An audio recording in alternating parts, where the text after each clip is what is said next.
Welcome in everyone. I hope you've had a great start to your 2025. Ganbate if your troubles from 2024 won't go away. I got a job as a bookkeeper for a realty company, and I'm 2 weeks into it and everything is great so far. I'm back on Pixiv doing AI art now as well. I haven't done much new with Midjourney, but I'd like to explore more of my own style and expand my skill set with the tool. I like experimenting with custom option sets to create consistent characters. I'm using one to build my avatar for the channel. She's constantly evolving though as I discover new and more beautiful prompts. I've created prompts for some heroes from Valkyrie Connect in the past and would love to produce some more fan art. Valkyrie really deserves more love for its heroes. I built a marble garden machine that was a pretty dope 2-day project. Shout out to the one and only Sentoki.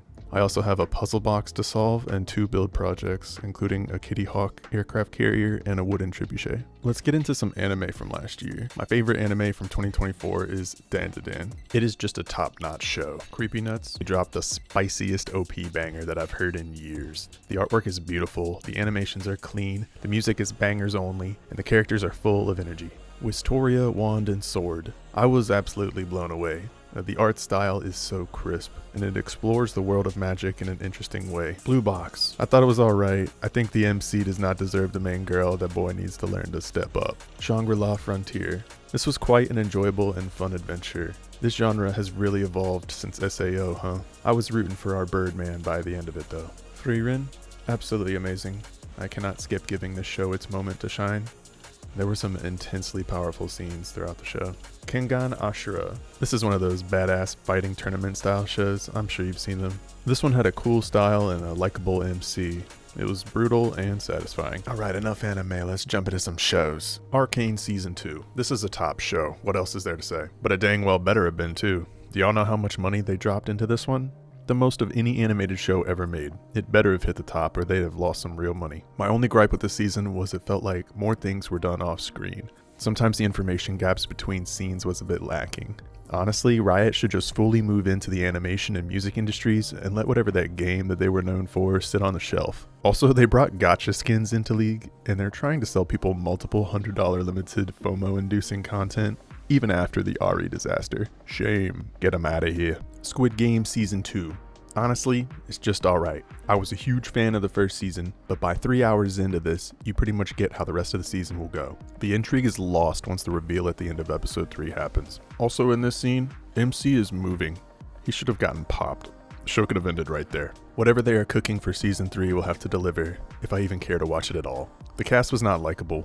There were not any good standout villains. Honestly, my favorite character was probably Cho Hyun-ju. I think she had the best backstory and character development, and she comes alive at the end of the show. The 8 Show. The show came out of nowhere and I consumed it like a smoothie after the letdown of Squid Game Season 2. The exploration of social hierarchy was tasteful and it had lots of turns packed in. It managed to carve its own section in this niche. The show was nicely wrapped up, but a Season 2 would be cool with some new ideas brought. I feel like the contestants barely scratched the surface on everything that could have been done, and there was much left to explore in the human psyche. The show wasn't perfect, there were some goofy WTF moments for sure, but they mostly added to the charm. Twilight of the Gods. This show was gruesomely awesome. Interesting characters with depth, a well-written story, good combat scenes, and bloody as hell. It's a modern spin on the Norse gods. Give it a watch if you're a fan of Norse mythology. Black Sails. This show really surprised me. It's the love child of Game of Thrones and Pirates of the Caribbean, and honestly it hits really good. The threads were interesting to follow. Characters moving through the story made sense, and they're satisfying to play out. Trailer Park Boys. I finished my 4th watch of this show. It's just a classic trashy show. It's so good. It will always have a place in my heart, and this show has gotten me through some tough times. Is It Cake Holiday? Instant classic, and the winner was well deserved. Jumping into the games, we have The Stanley Parable. I've been playing this one in chunks, but I'd like to get the rest of the endings this year. My experience still feels incomplete at this point. I haven't watched full clears of this game, so a lot of it's still new to me, but it's a psychological banger with amazing writing. The Vanishing of Ethan Carter. This is a low-key thriller that I hope to finish in 2025. I like the detective and puzzle solver elements, and the environment is beautiful. I was already blown away by the space sequence. Luckily, I can edit out the parts where I'm just wandering around the map aimlessly. Harold Halibut. I was really hyped for this game back in 2024 when I played the demo. When full release came, it had been so long since I played the demo that I was displaced when it let me continue my game from the end of the demo. But this vibe hits different than any other games though, and I'll be getting a complete on it this year for sure. The work and effort put into making this game alone is masterpiece level. Going medieval. This game is my background filler. It's a really fun colony survival sim. I started a trend of naming my citizens all the gamer friends and guild members, which made it way more engaging to stream. Like how nicknaming your Pokemon in a Nuzlocke makes you more attached to them. Same thing. This game has gotten lots of updates and it's still a blast to dump hours into. I have over 120 gigs of recordings on my solid state that I'm dreading to edit. Firewatch. I finally completed this one and I had a fun time with it. The story and characters have a simple presentation but get surprisingly deep. It explores the human psyche, dealing with traumatic events and isolationism. It's a nice playthrough overall. Strinova, the new waifu shooter. I had some fun the first week, but it fell off for me. I can't keep up with it. Audrey is bae though. Enlisted. This is War Thunder, but with squads of soldiers instead of vehicles only. The AI is a bit jank, but honestly, it's a fun FPS. I've heard people complain that it's just another Gaijin game with the paywall, but IMO just learn how to operate being free to play better. I've been able to enjoy it just fine. My only gripe so far is matchmaking with the battle rating. You can queue with BR4 players as a BR1 and just get stomped. But it can also go the other way too. But if you play well and optimize loadouts and perks, anyone can take out a BR4 player with a BR1 loadout. Northgard. Me and the homies have been cranking this one out at the end of 2024. It's a brutal Civ-like RTS. Bifrost mode is challenging and forces teams to specialize and work together. Even on 2 out of 3 difficulty, it's tough when things are optimized. Civilization 6. A true banger. This game is tops. I am totally addicted right now. Sessions can bend time and space, did you know? My duo knows when I say 10 more minutes, that actually means about 45. Just one more turn, right? I've been learning the ins and outs of this one mechanically and watching some Civ tubers, and my skill level has gotten comfortable to operate on 6 out of 8 difficulty, but trying out 7 out of 8 is painful. I cannot wait for Civ 7 to have Brienne of Tarth ASMRing me through the menus and load screens. It's gacha time. Valkyrie Connect. What can I say? Main game, baby. Nobu P, our new director, has been popping off with freebie handouts and good earlier guarantees on banners. I feel positive about the general direction with the game, but I still wish for my list of QOLs to come through. Are you listening, A-Team? I can still be a global community representative if you'll have me. It's highly possible that I care about this game more than some people on your payroll. Epic 7. I fell off the train. This game feels dead. I barely log in for dailies and just keep a dead guild alive. I did pull ML Hua Young though. She's pretty hot. I grabbed AU Fiend from the ML Selector event, and I recently got LRK and Candy to throw some spice in the arsenal, but don't even use them. The game is too stale. Dislight. This one has kind of fallen off for me as well. It's a solid game overall, but it's just too repetitive.